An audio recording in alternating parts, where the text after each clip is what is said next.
নমস্কার সবাইকে। আজকের রেসিপি ডিম সয়াবিন। এইটার জন্য আমি 5টা ডিম নিয়েছি আর 1 বাটি সয়াবিন নিয়ে নিচ্ছি। এবার রেসিপিতে চলে যাচ্ছি। এইবার একটি কড়াই বসিয়ে কড়াইটাকে গরম করে নিয়েছি। তারপরে দিয়ে দিচ্ছি 2 থেকে 3 টেবিল চামচ পরিমাণ তেল।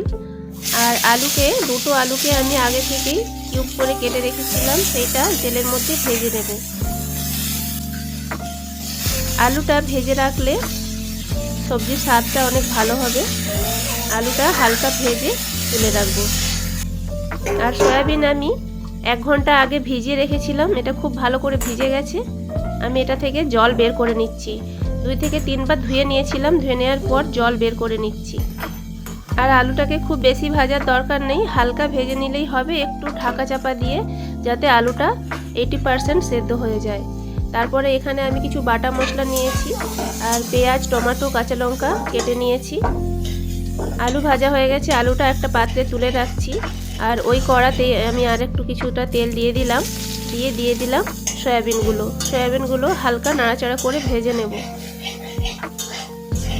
সয়াবিনগুলো ঠিক এইভাবে ভাজা হয়ে গেলে তুলে রাখতে হবে। তারপর ওই একই কড়াইতে আবারও তেল দিয়ে দিলাম পেঁয়াজ কুচি। 2টো মিডিয়াম সাইজের পেঁয়াজ ছোট ছোট করে কুচি করে দিয়ে ভাজতে থাকবো। আর অল্প সামান্য লবণ দিয়ে দেবো। লবণ দিলে পেঁয়াজটা খুব তাড়াতাড়ি ভাজা হয়ে যায়।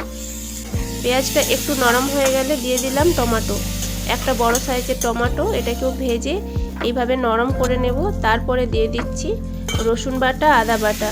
রসুন বাটা 1 টেবিল চামচ, আদা বাটা 1 টেবিল চামচ দিয়ে এটাকেও ভালো করে নাড়াচাড়া করে ভাজবো আর খুব ভালো করে কষিয়ে নেব। তারপরে মশলা ধোয়া জল দিচ্ছি আর কষাতে থাকবো।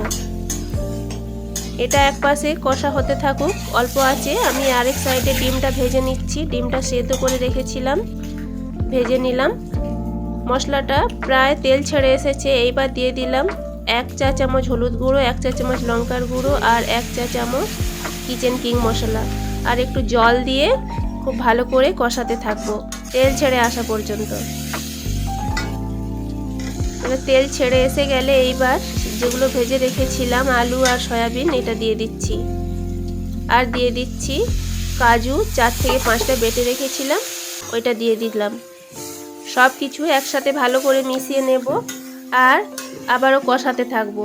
এই রান্নাটা যত কষানো হবে ততই বেশি ভালো হবে। এবার কষানো হয়ে গেছে, দিয়ে দিচ্ছি জল। এখানে আমি 1.5 বাটি পরিমাণ জল ব্যবহার করছি। 1 বাটি দিলাম, আমি আরও হাফ বাটি ব্যবহার করেছি। আর দিয়ে দিচ্ছি পরিমাণ মতো লবণ আর হাফ চা চামচ চিনি।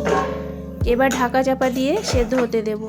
চিনি অপশনাল, ভালো লাগলে দেবেন। অনেকের চিনি সবজিতে পছন্দ হয় না, যাদের পছন্দ হয় না তারা চিনি দেবেন না। তরকারিটা প্রায় সেদ্ধ হয়ে গেছে। ঝোলটা একটু মাখা মাখা হয়ে আসলে এবার আমি ডিমগুলো ভেজে রেখেছিলাম, ডিমগুলো দিয়ে দেব। আমি ডিমগুলো ওপর দিয়ে সাজিয়ে নিচ্ছি। দরকার হলে এই ঝোলের সাথে একটু ফুটিয়ে নিতে পারেন, একটু নাড়াচাড়া করে নিতে পারেন। এইবার ওপর দিয়ে দিচ্ছি ধনেপাতা কুচি, 3টে কাঁচা লঙ্কা দিয়ে দিলাম। কাঁচা লঙ্কাগুলো চিড়ে নিয়েছিলাম। খুব সহজেই রেসিপিটি তৈরি হয়ে গেল, খুব সামান্য কিছু উপকরণ দিয়ে। বাড়ির সামান্য থাকা উপকরণ দিয়ে এই রেসিপিটি কিন্তু ভালোই লাগে। সবাই একবার বাড়িতে ট্রাই করে দেখবেন, খুবই ভালো লাগবে। অনেক ধন্যবাদ। ফিরে আসছি পরের অন্য কোনো ভিডিওতে।